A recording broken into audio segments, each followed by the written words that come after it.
क्या आपको पता है हमारी बॉडी 7 लेयर ऑफ एनर्जी से प्रोटेक्टेड होती है? मुझे नहीं पता था इस बारे में। और मैं अभी भी डाउट में हूँ कि क्या एनर्जी सच में होती हैं और ये काम करती हैं।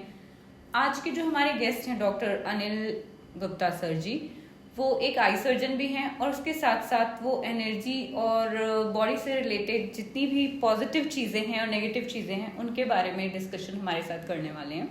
तो आज की जर्नी हमारी जो है वो डॉक्टर अनिल सर के साथ हैं और आपके और मेरे दोनों के क्वेश्चंस के सारे सॉल्यूशंस सर देने वाले। Anil sir, welcome to the stories of India. मैं बहुत ज़्यादा सुपर एक्साइटेड हूँ और अपनी तरफ से और अपनी ऑडियंस की तरफ से मेरे पास काफ़ी सारे क्वेश्चंस हैं आपसे पूछने के लिए। सर, हम जो एनर्जी के बारे में सुनते हैं आजकल बहुत ज़्यादा, ये एनर्जी होती क्या है? देखिए, एनर्जी हम डे टू डे लाइफ में फील करते हैं। कई बार ऐसा होता है ना कि हम कहीं किसी से मिलते हैं तो बात भी नहीं किया, लेकिन उसको मिलने के बाद ऐसा लगता है कि कुछ एनर्जी मुझे गेन हो गई। और जस्ट इसका अपोजिट भी होता है कि किसी से मिलने के बाद ऐसा लगता है कि मेरी आज एनर्जी ड्रेन हो गई, एग्जॉस्ट सा लग रहा है। ये पर्सन के साथ मिलने से होता है। सेम टू सेम ऐसा प्लेसेस में भी होता है कि किसी पर्टिकुलर प्लेस में गए और आप वहां से एकदम खुश होके आए, चार्ज होके आए, और इसका जस्ट अपोजिट भी होता है। तीसरा एग्जांपल मैं कहूंगा कि कुछ दिन लाइफ में ऐसा होता है कि हम ऐसा लगता है कि यार आज एनर्जी लग ही नहीं रही है। सुबह उठने के बाद, खाना खाने के बाद, ब्रेकफास्ट भी अच्छा किया, लंच भी अच्छा किया, लेकिन ना काम में मन लग रहा है और ना ही फिजिकल बॉडी की एनर्जी आपका साथ दे रही है, जबकि कोई प्रॉब्लम नहीं है, कोई फीवर नहीं है, कोई बॉडी डिजीज नहीं है। और इसका अपोजिट कुछ दिन ऐसे होते हैं कि जिस दिन आपको रात को भी ना ऐसा लगता है कि यार आज तो मेरे पास खूब एनर्जी है, बस अब मैं ये भी कर लूं वो भी कर लूं, राइट? एनर्जेटिक फील करते हैं, कई बार लो फील करते हैं काफी ज्यादा। तो ये जो 3 एग्जांपल मैंने बताए, मैं इसलिए ये बताना चाह रहा हूँ कि हम डे टू डे लाइफ में एनर्जी फील करते हैं, लेकिन ये एनर्जी का जो साइंटिफिक प्रिंसिपल है उसको समझते नहीं है। ओके। जैसे हम मशीन्स की एनर्जी को समझते हैं साइंटिफिक वे में, पोटेंशियल एनर्जी, काइनेटिक एनर्जी, लेकिन ह्यूमन बीइंग की एनर्जी क्या? Human being is a energy being. हमारी एनर्जी बॉडी है, जैसे फिजिकल बॉडी है वैसे ही एनर्जी बॉडी है, और इस एनर्जी बॉडी के अंदर 3,52,006 एनर्जी चैनल्स हैं। ओके। जैसे नर्व्स होती है ना बॉडी के अंदर, झुनझुनी महसूस होती है, नर्व्स तो हमारी वायरिंग है, इलेक्ट्रिकल केबल हैं। इसी प्रकार से फाइबर ऑप्टिक केबल्स हमारी बॉडी के अंदर बिछे हुए हैं, लेकिन ये फाइबर ऑप्टिक केबल दिखाई नहीं देते, और इसके अंदर लाइफ फोर्स एनर्जी का फ्लो होता है, वाइटल एनर्जी, जिसे हम संस्कृत में कहें तो प्राणा कहते हैं, और अगर मॉडर्न वे में कहें तो ची की लाइफ फोर्स एनर्जी कह सकते हैं। और यही एनर्जी है जो अप डाउन होती है, जो हम फील करते हैं। जी, एग्जैक्टली। सर, क्योंकि मुझे ऐसा लगता है कि हमारी जनरेशन के जो लोग हैं वो बहुत जल्दी इन सब चीजों पे बिलीव नहीं कर पाते हैं, कनेक्ट नहीं कर पाते इन सब चीजों पे। और जैसे ये एनर्जी वाला जो कॉन्सेप्ट है, ये तो मुझे भी नहीं पता था। कुछ टाइम पहले मैं आपके पास आना शुरू की तो उसके बाद मुझे पता चला, और मेरा पर्सनल एक्सपीरियंस है यहाँ से, तो तब मैं समझी कि एक्चुअल में सच में ये सारा कुछ होता है, राइट? और इनका काफी इफेक्ट होता है हमारी लाइफ में। तो मतलब हमारे पास काफी सारे इक्विपमेंट्स हैं आपके यहाँ, जैसा हमने देखा हुआ है, तो उनका क्या रोल प्ले होता है इन सब चीजों में? बिल्कुल ठीक कहा शुभांगी आपने कि जो आज की जनरेशन है उन चीज़ों पे बिलीव नहीं करती। उसका एक बड़ा रीज़न ये है कि ये जो सब्जेक्ट है हमारे कोर्स के क्यूरिकुलम का हिस्सा ही नहीं है एजुकेशन सिस्टम का। आपने फिजिक्स में केमिस्ट्री, बॉटनी, जूलॉजी, मैथमेटिक्स, ये सारी चीज़ें पढ़ी। अभी मैं अगर आपको कहूँ एटम आपने कभी देखा है, लेकिन आप बिलीव करते हैं। क्यों? क्योंकि आपने बुक्स में पढ़ा है। आज तक बहुत कम लोग ही ऐसे होंगे जिन्होंने एटम इलेक्ट्रॉन माइक्रोस्कोप के द्वारा लाइव देखा हो, लेकिन क्योंकि बुक्स में लिखा हुआ है और बचपन से पढ़ते आ रहे हैं, इसलिए हर कोई मानता है। ये जो हमारी नाड़ियां हैं, जो चक्र हैं, एनर्जी चैनल्स हैं, एनर्जी सिस्टम हैं, ये हमारे वैदिक विज्ञान का हिस्सा था। पूरे स्क्रिप्चर्स, लिटरेचर उनके अंदर लिखा हुआ है, लेकिन दुर्भाग्यवश उन लिटरेचर को, उस स्क्रिप्चर्स को, उस नॉलेज को, उस विजडम को हमारे एजुकेशन सिस्टम का हिस्सा नहीं बनाया गया। लेकिन ये केवल बोलने के लिए नहीं, जैसे आप फिजिक्स पढ़ने के बाद फिजिक्स के प्रिंसिपल को डे टू डे लाइफ में अप्लाई करते हैं, बायोलॉजी पढ़ने के बाद मेडिकल साइंस में उसे यूटिलाइजेशन होता है, उसी प्रकार से ये वैदिक विज्ञान का जो सीक्रेट है एनर्जी से बॉडी का, एनर्जी चैनल्स का, उसे डे टू डे लाइफ में यूज किया जा सकता है। किन किन चीजों के लिए? फिजिकल हेल्दी रहने के लिए, मेंटल हेल्थ के लिए, डायनामिक पर्सनैलिटी के लिए, अपने ऑरा को इन्हांस करने के लिए और मैनिफेस्टेशन की पावर को बढ़ाने के लिए। लेकिन ये सिस्टम हमें समझाया ही नहीं गया है। एग्जैक्टली। और मैंने इस सिस्टम को एमएस करने के बाद, मेडिकल साइंस की जो हाईएस्ट डिग्री थी, एमएस किया, फेलोशिप किया, एक सफल आई सर्जन बना, लेकिन मुझे बचपन से इन चीज़ों में रुझान था और मैं इन चीज़ों को मानता था।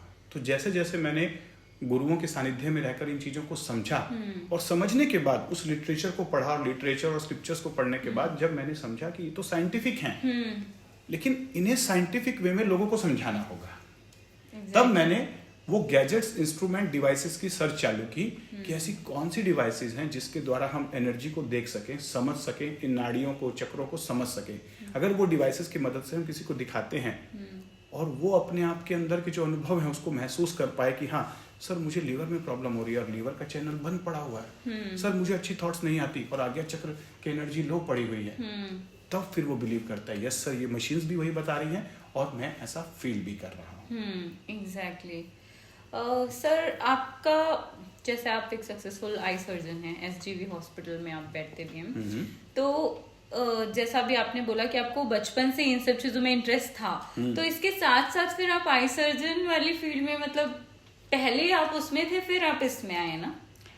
देखिए बचपन से मैं अपने दादा दादी को जब डॉक्टर्स के पास लेके जाता था तो मैं उनसे एक ही क्वेश्चन पूछता था कि ये परमानेंट ठीक कब होंगे, कब तक ऐसे बार बार आना पड़ेगा, कब कब दवाइयाँ खानी पड़ेंगी। तो वो कहते थे चुपचाप अपना काम करो, ये जो दवाइयाँ लिख रहा हूँ खाते रहो, और अगर ज्यादा समझना है तो डॉक्टर बनो। तो बस फिर छोटे से बच्चे ने वो जिद ठान ली कि मैं भी बन के देखूंगा।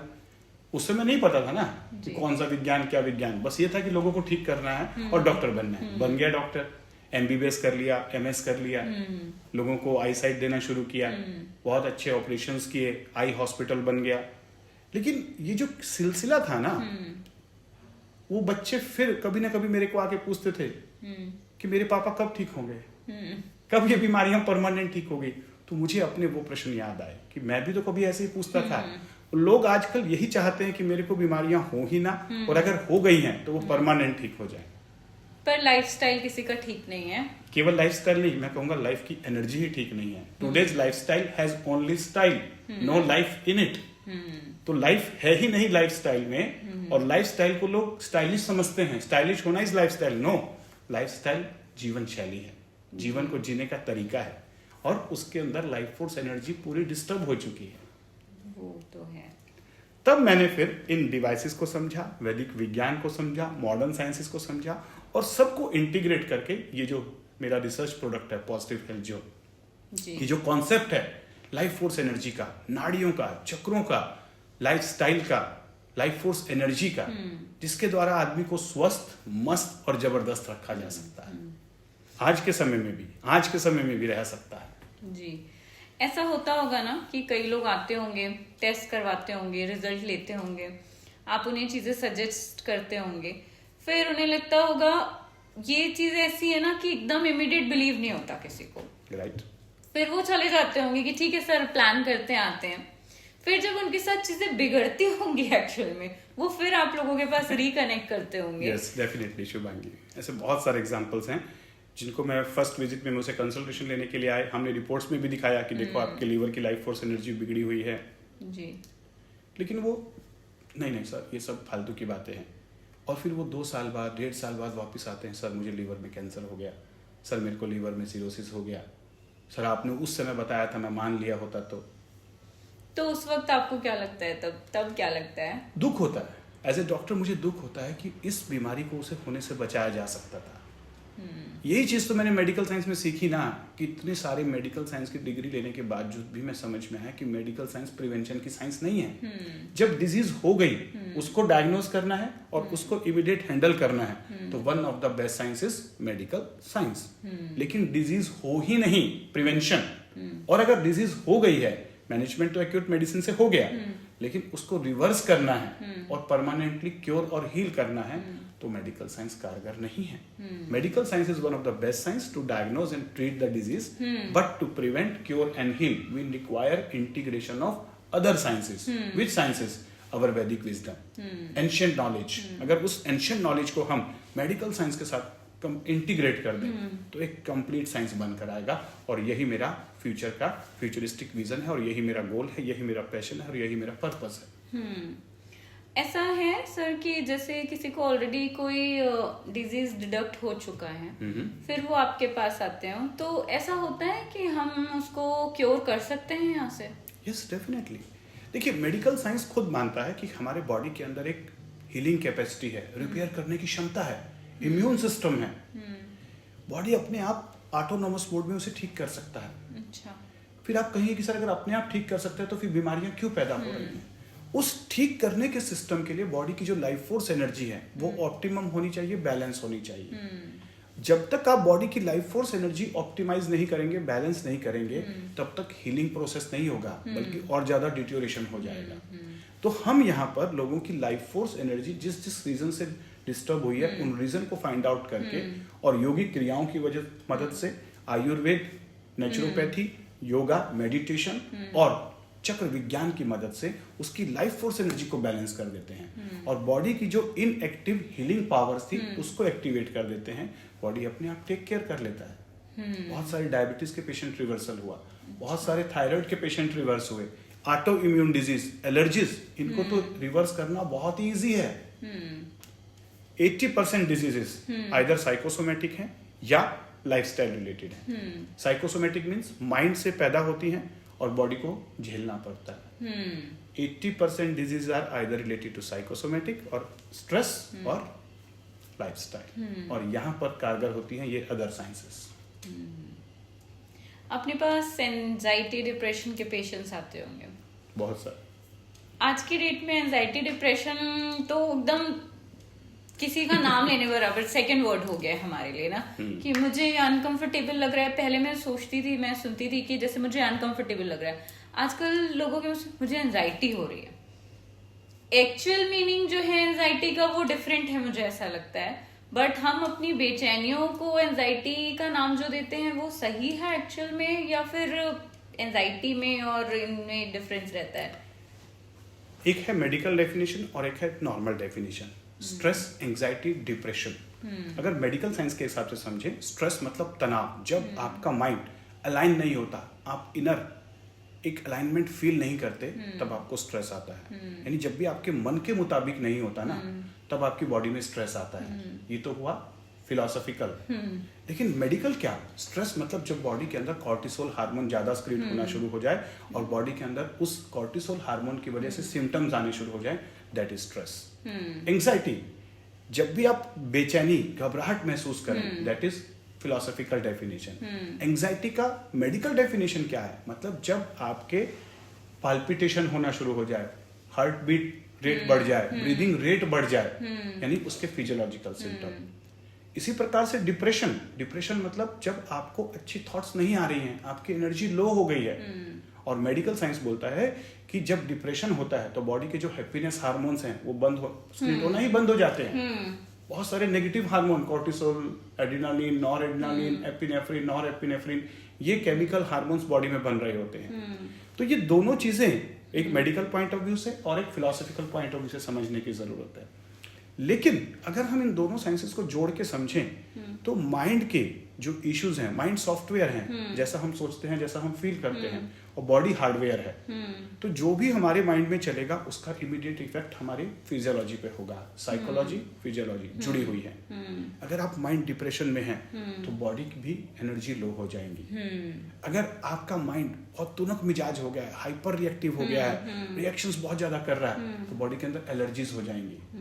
जब आप बहुत ज्यादा डरे हुए हैं, फियरफुल हैं, घबराए हुए हैं, तो आपका इम्यूनिटी लो हो जाएगा, कफ कोल्ड हो जाएगा.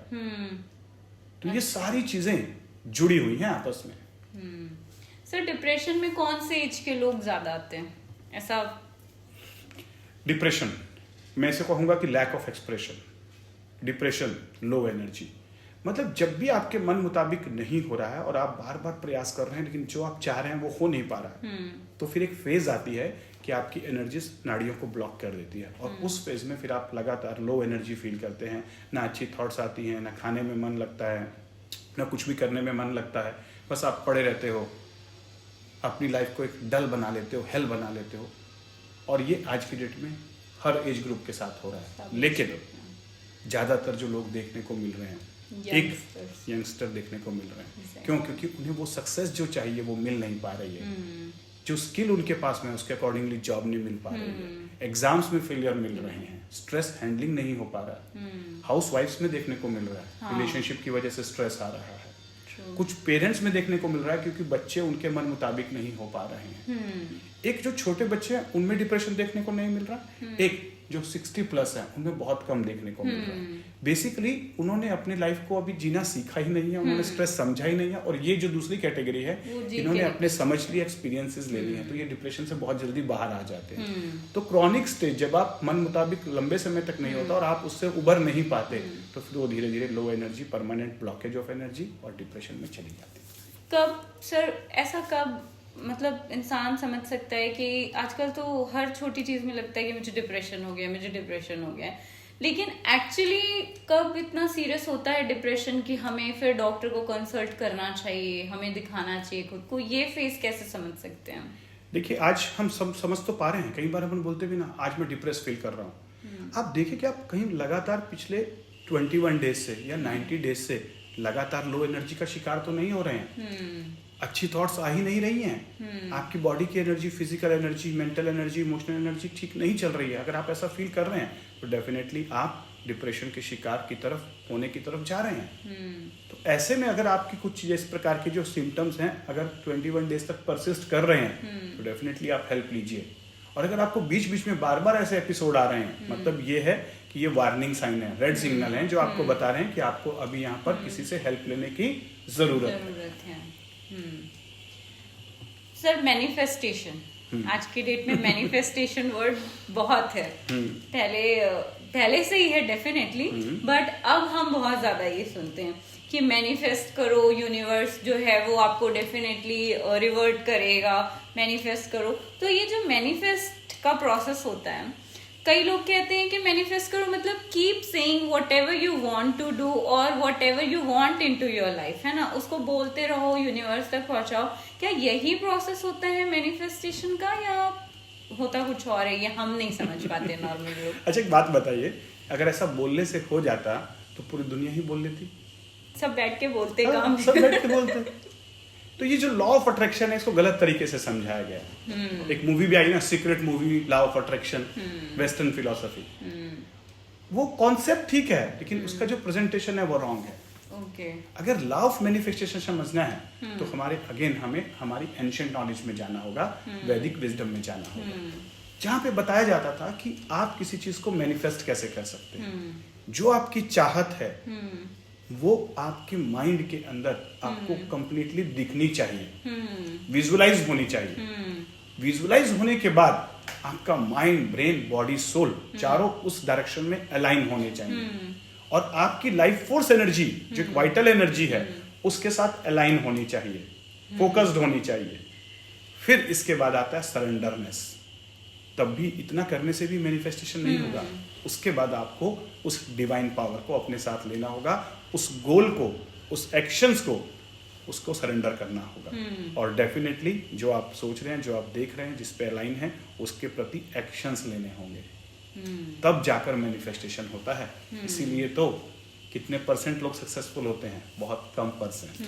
80% लोग एक नॉर्मल जीवन जीते हैं, लेकिन 10% लोग ऐसे हैं जो उससे ऊपर चले गए, और उससे भी ऊपर कुछ 10% लोग ऐसे हैं जिन्होंने सक्सेस की वो ऊंचाइयां हासिल की जो हम सोच भी नहीं सकते।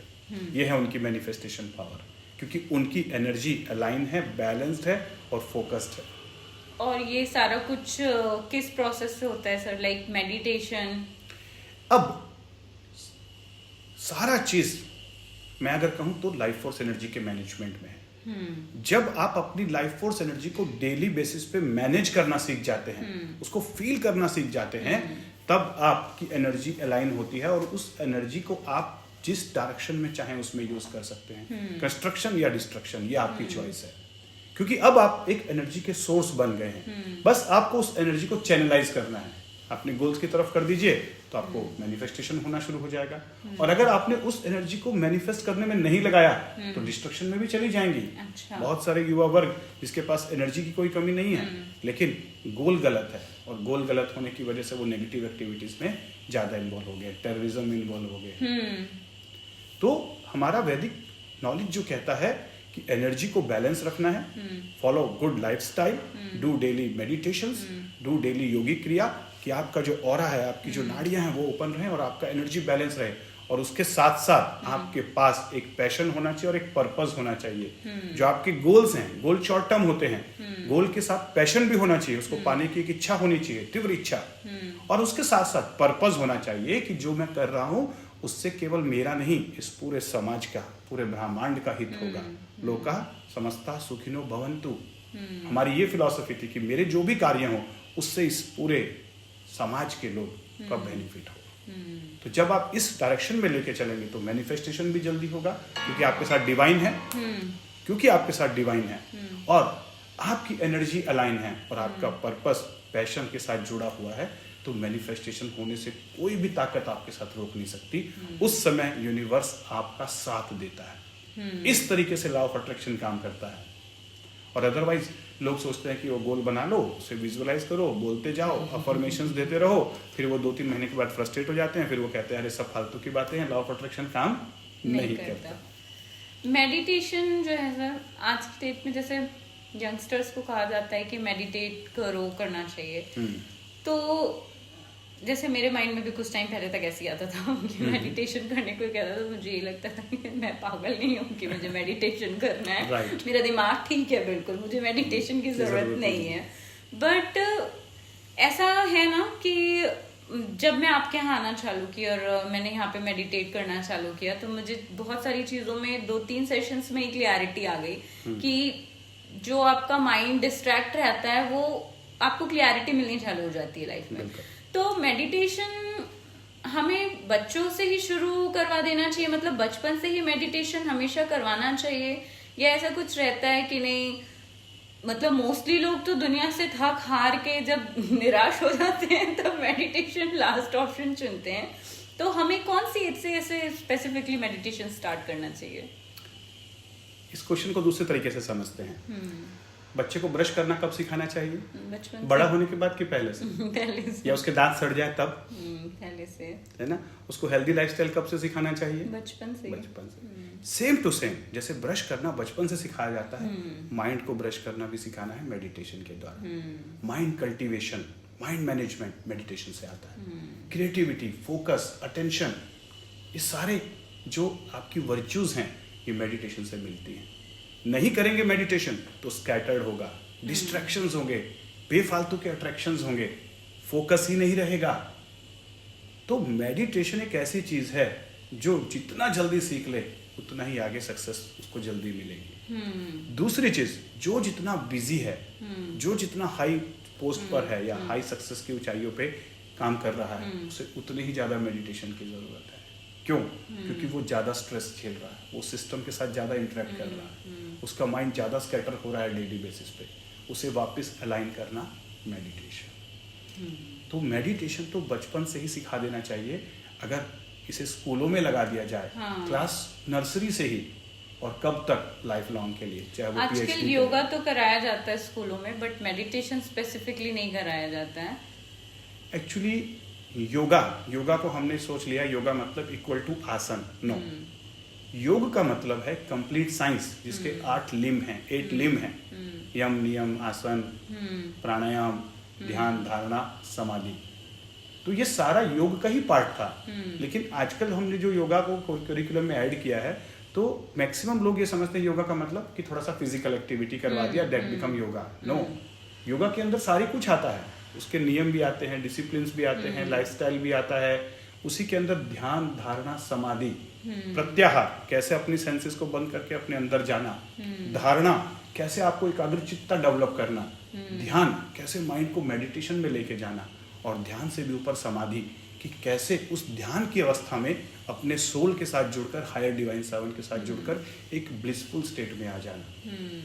तो अभी हम जो स्कूलों में सिखा रहे हैं वो योग का कुछ परसेंटेज सिखा रहे हैं, लेकिन प्रॉपर वे में अगर योग की साइंस को, जैसे हम फिजिक्स, केमिस्ट्री, बॉटनी, जूलॉजी सिखा रहे हैं कि क्लास 1 में ये सिखाना है, क्लास 2 में ये सिखाना है, इसी प्रकार से अगर नर्सरी से लेकर पोस्ट ग्रेजुएशन तक ये योग का पूरा कोर्स करते हुए वो चले तो फिर कुछ और करने की जरूरत नहीं है। आपको कभी डिप्रेशन फील हुआ है लाइफ में? कोई लंबी फेज तक तो नहीं हुआ, हाँ बीच बीच में बहुत बार डिप्रेशन होते हैं जो मेरे मन मुताबिक नहीं चलता, लेकिन मैंने वही चीज सीखी है कि उसने जितना जल्दी बाउंस बैक हो जाओ वो सही है। जब मेरे मन मुताबिक नहीं होता तो मेरा माइंड भी डिप्रेशन में जाता है, लेकिन मुझे ये पता है कि I am not the body, I am not the mind. उस कंडीशन में मैं अपने माइंड के साथ बोलता हूँ कि तुम डिप्रेशन में क्यों हो, तुम्हारे पास अद्भुत शक्तियां हैं, और फिर बहुत जल्दी अपने आप को बाउंस बैक कर लेता हूँ। डिप्रेशन में आना बड़ी बात नहीं है, उस डिप्रेशन में पड़े रहना बहुत बड़ी बात है, और उससे बाहर आना ये सबसे बड़ी ताकत है।